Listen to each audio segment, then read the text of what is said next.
cover this real quick. There you go. Perfect. Okay, let's get to business. All right. Not important. I like the way your sparkling earrings lay against your skin so brown. And I wanna sleep with you in the desert tonight, with a billion stars all around. 'Cause I got a peaceful, easy feeling, and I know you won't let me down. 'Cause I'm already standing on the ground.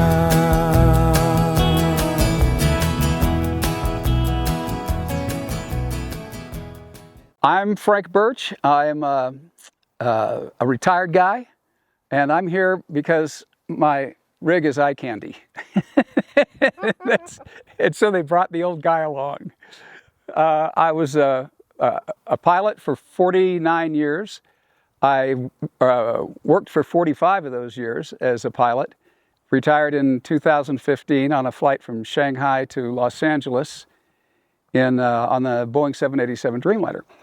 So that was a great job. I had more fun than should be allowed. And I got to travel, I got to see places, I got to do things. And when I retired, I thought, I don't want to stop having fun.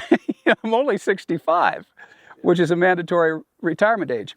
Well, I'd always had a 4x4, but it was for off-roading, to get to camp destinations for hunting or family outings and that kind of thing.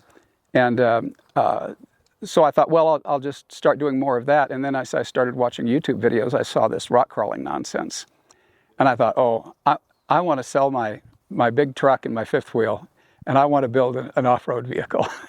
And when I do it, I want to do it in style if I can. So I'm going to buy a Lexus. And honestly, I was going to start with a Ford Bronco, but you couldn't buy one. And then they announced the Lexus, and I thought it looked so much better. So I said, I'm going to go Lexus. And I've been learning a lot. I've gone to Moab, done some things, but I'd never done the Rubicon Trail. Getting back to the beginning of this, I am on the Rubicon Trail because it's a bucket list item for me. And I want to test my truck. I want to test myself.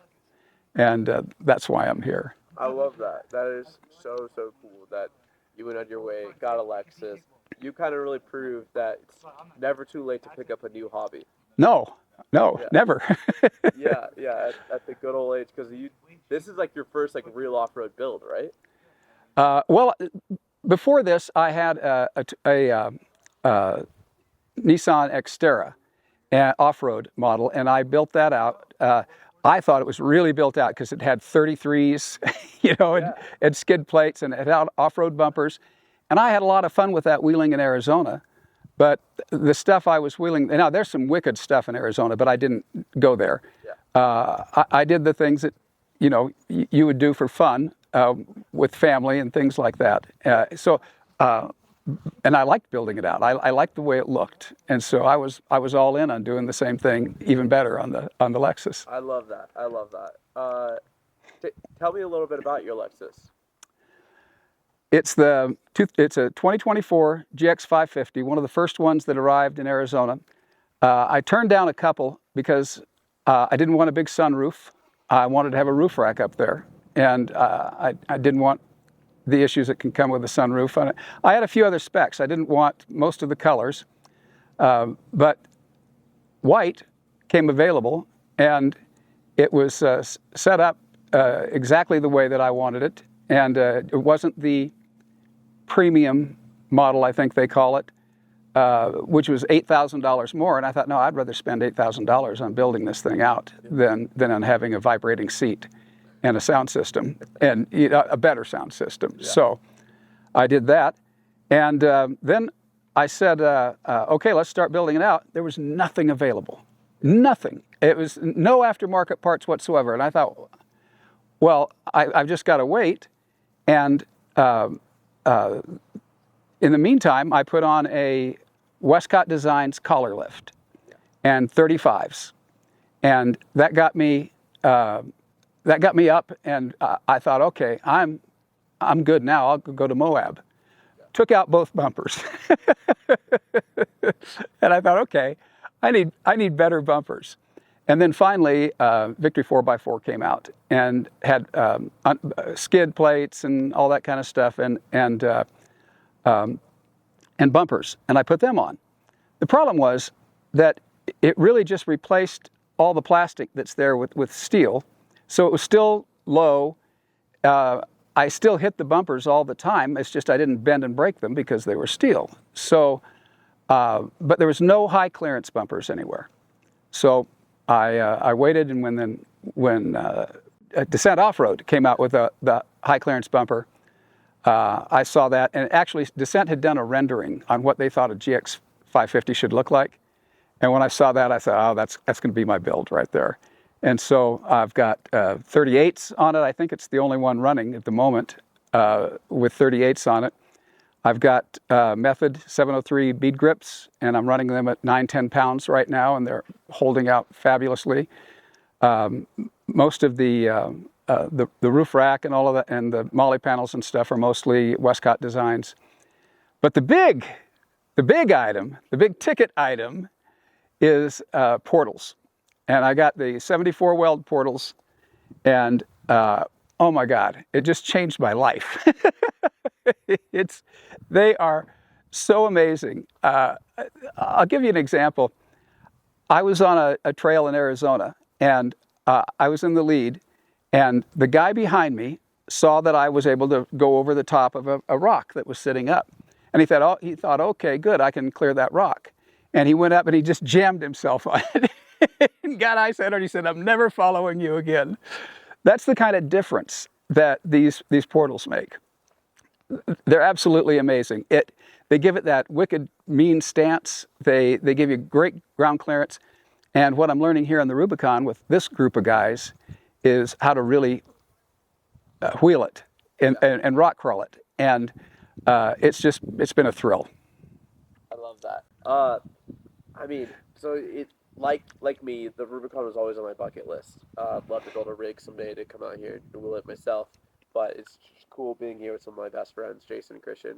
But what is it like coming on the Rubicon? Like, did you know about the Rubicon before? I knew about the Rubicon. I had watched many videos on it. I had gotten all the mixed signals that, can you get through it on a factory Rubicon Jeep? Can you, do you have to have this? Do you have to have that? So, yeah, I had a lot of insights as to what it would be. But and in Moab, when the first time I did really steep descents and steep climbs and steep, I'm going back to aviation terms, bank angles, when I was off camber so much, scared me. And then you get used to it. Well, we came out here to the Rubicon, and this is really a lot different. It's a different type of wheeling altogether. And these guys that I'm with are fabulous because they're teaching me things that they're teaching me how to do things I didn't know I could do or didn't know the rig could do.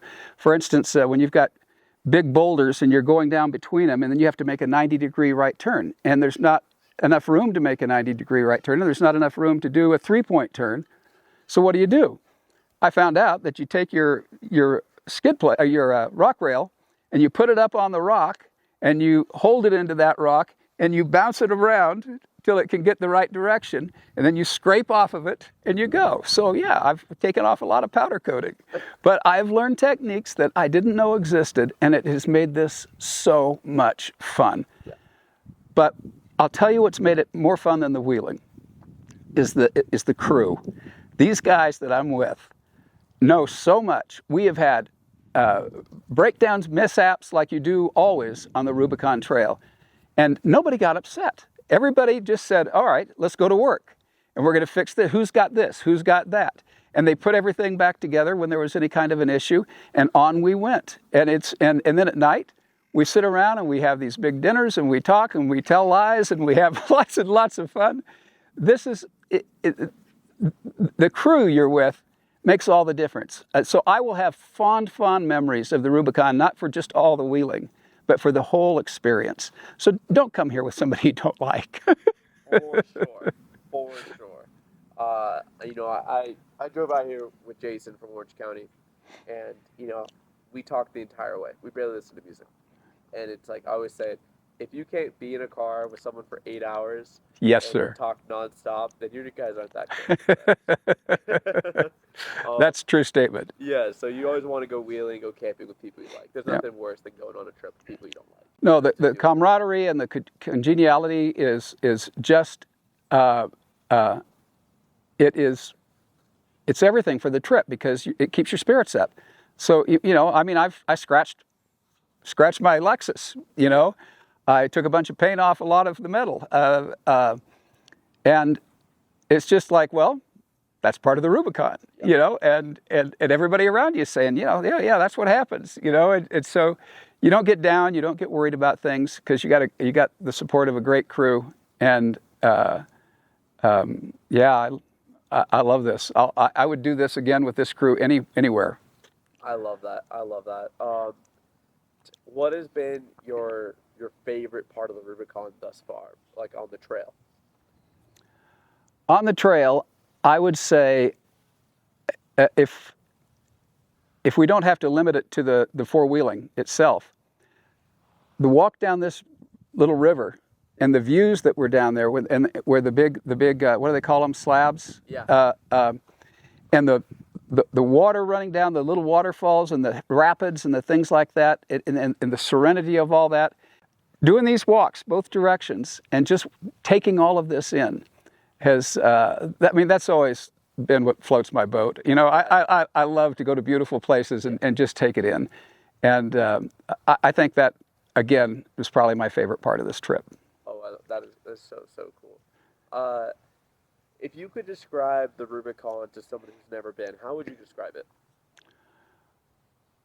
I would describe it as not the trail you do first. I would say if you're new to four-wheeling, I would say get a capable vehicle. Doesn't have to be an expensive vehicle. Just get something that's capable, and then use it and learn to use it and get some skills. This is definitely, I would not have wanted this to be my first trail in the Lexus, even after it was built. You know, it's, but, and I think, and the reason I say that is it would take the fun out of it. Yeah. Because if you've got some experience and you can learn to read lines when somebody is helping you out with it and say, oh, I see why you do that. With that experience under your belt, you can learn so much from it. If you're a first timer, I'm just get out and have fun with it and get harder and harder trails as you go along, but build up to it. Yeah. And then when you come to the Rubicon, you'll have an absolute blast. I've been having every single person say this. It's like the Rubicon is majestic. The Rubicon is relentless. The Rubicon is amazing. Like, how would you describe the Rubicon? Or just say, like, the Rubicon is a one-word adjective. Like, what would you say? Well, if you asked this question to my daughter, she would say that Rubicon is epic. Not an expression that I would use, but I will tell you that is what the experience has been for me. And I would say the Rubicon is an epic trail.